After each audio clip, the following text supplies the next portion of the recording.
Auto की ambulance Kathua में चल रही है जिसकी स्पीड 30 किलोमीटर है। 30 किलोमीटर है सर, उसमें मरीज कब जो है जम्मू के हॉस्टल में पहुंचेगा? 30 किलोमीटर की स्पीड से जो है ये लोग नहीं चलेंगे सर।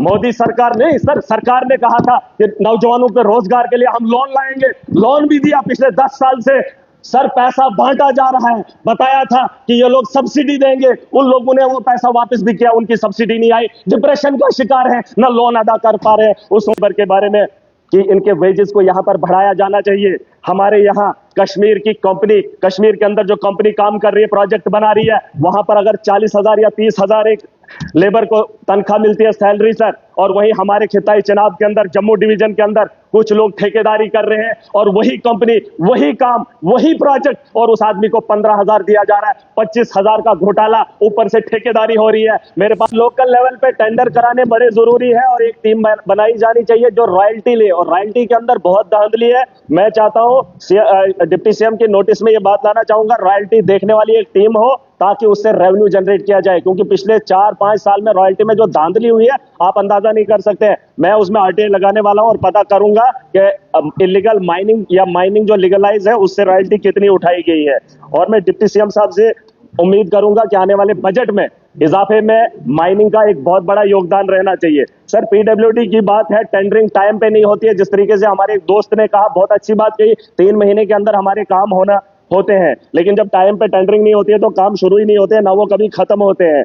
और उसके अलावा सर क्वालिटी ऑफ वर्क, इसमें आरएनबी हो या पीएमजेएसवाई हो, सर सरकार रोड बनाना चाहती है, मुआवजा दे ही नहीं रही है। पुरानी जमीनों का मुआवजा अभी तक नहीं मिला और नई जमीन कहते हैं कि स्टेट लैंड होगी तभी निकलेगी। फॉरेस्ट क्लियरेंस नहीं मिलती है, कई सालों से फॉरेस्ट क्लियरेंस की वजह से आज तक रोड नहीं बने। मैं चाहता हूं इस ऐवान से, इस सदन से वो काम हो। लोगों की आप मलकियत जमीनें छीन रहे हैं, उनके मकानातों को उजाड़ दिया, कई सालों से मुआवजा उनका नहीं दिया, लेकिन जंगलात आने की वजह से जंगलात की क्लियरेंस नहीं ला पाते हैं। मैं इस हाउस से उम्मीद करूंगा कि जंगलात का डिपार्टमेंट सरकार का है और सरकार अगर इजाजत नहीं देती है, कहीं ना कहीं ये कमजोरी है सर हमारी। उसके अलावा सर डिप्टी सीएम के नोटिस में लाना चाहूंगा, शेख साहब का भी एक सपना था, मुफ्ती सईद साहब का भी एक सपना था, डोडा और वो जो कश्मीर की ओर जाती है, घाटी की ओर जो हमारा रूट जाता है उसे नेशनल हाईवे के लिए, मैं चाहूंगा सुरेंद्र जी जो है उसमें थोड़ा सा अपना एक योगदान दे ताकि कश्मीर के साथ हम लोग मिले। उसके अलावा सर लेबर एंड एम्प्लॉयमेंट की जहां तक मैं बात बताना चाहूंगा, मजदूर तबका बहुत है सर।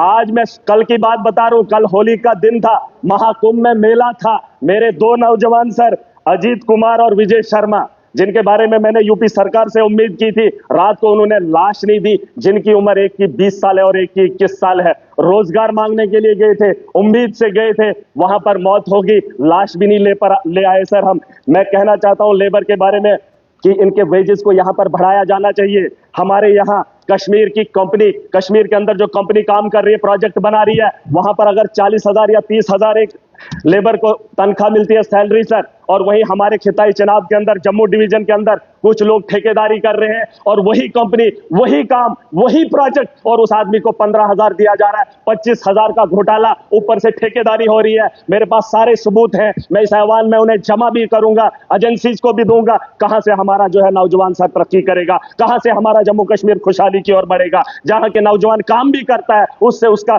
कमाया हुआ रोजगार भी छीना जा रहा है। आप लेबर और एम्प्लॉयमेंट की बात क्या ही करें। मैं सर इस ऐवान से उम्मीद करूंगा इसमें थोड़ा सा बेहतर माहौल बनाया जाए और लोगों के ये जो नौजवान है उनके बारे में सोचा जाए। और हमारे यहाँ जो प्रोजेक्ट है लोकल लेवल पे, लोकल्स को जो है सर प्रायोरिटी मिलनी चाहिए। हमारे इलाके के अंदर पावर प्रोजेक्ट बनने जा रहे हैं, मैं चाहता हूं कि बाहर के लोग वहां आकर धांधली ना करें और कोई पॉलिटिकल प्रेशर ना पड़े। मैंने अपनी आवाम को कहा है, जिन लोगों की जमीनें खोदेंगे, जिन पहाड़ों पे ये लोग कब्जा करना आएंगे, जहां से ये रेवेन्यू जनरेट करेंगे, अपने घरों को बनाएंगे, वहां से हमें अगर रोजगार नहीं मिलेगा तो बड़े पैमाने पर सर, मैं अभी खत्म कर रहा हूं, इंडस्ट्रीज पे आ रहा हूं, इंडस्ट्रीज से कोई फायदा नहीं है। अभी किसी ने कहा लखनपुर के बारे में सोचा जाना चाहिए। हमारे यहाँ ईंटों के भट्ठे हुआ करते थे जम्मू के अंदर, वो बंद पड़े हैं, उन्हें गिरा दिया गया है। ईंट पंजाब से आ रही है, शरेआम लखनपुर से क्रॉस हो रही है। हमारा सरिया नहीं बिक रहा है, सीमेंट नहीं बिक रहा है, क्योंकि पंजाब और हरियाणा से जो चीजें आ रही है वो डायरेक्ट लोगों को सस्ती दामों पे मिल रही है, या फायदा हो रहा है। हमारा यहाँ लोकल जो है ठप हुआ है। ये सवाल मैं इन लोगों से पूछना चाहता हूँ। वही महाराजा का सपना था, उसने कहा था पंजाब का आदमी यहाँ पे कारोबार ना करे, दिल्ली का आदमी यहाँ कारोबार ना करे, क्योंकि हमारे लोगों को जो है यहाँ मुश्किल है, जमीन की कमी है। जिस जमीन से हम पैदावार कर सकते हैं, रेवेन्यू जनरेट कर सकते हैं, उसी जमीन को बचाने के लिए और इन नस्लों को बचाने के लिए महाराजा का सपना था,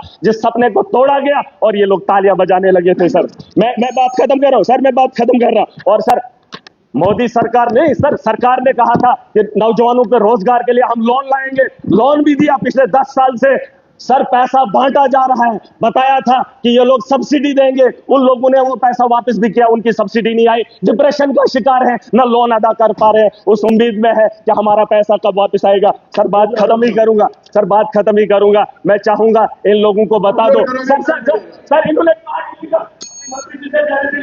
कठुआ के अंदर बीजेपी का कार्यालय बन रहा है, जो इलीगल वहां पे जो कंस्ट्रक्शन हो रही है वो सरकारी जमीन पे हो रही है, और ये कह रहे हैं कि कुछ कंपनी जो है वहां पर जो कब्जा कर रही है। इनके दौर में ये सारी चीजें हुई है, इनको सवाल पूछने का कोई अधिकार नहीं है। ऑटो की एम्बुलेंस कठुआ में चल रही है, जिसकी स्पीड 30 किलोमीटर है, 30 किलोमीटर है सर। उसमें मरीज कब जो है जम्मू के हॉस्टल में पहुंचेगा? 30 किलोमीटर की स्पीड से जो है ये लोग नहीं चलेंगे सर। Thank you.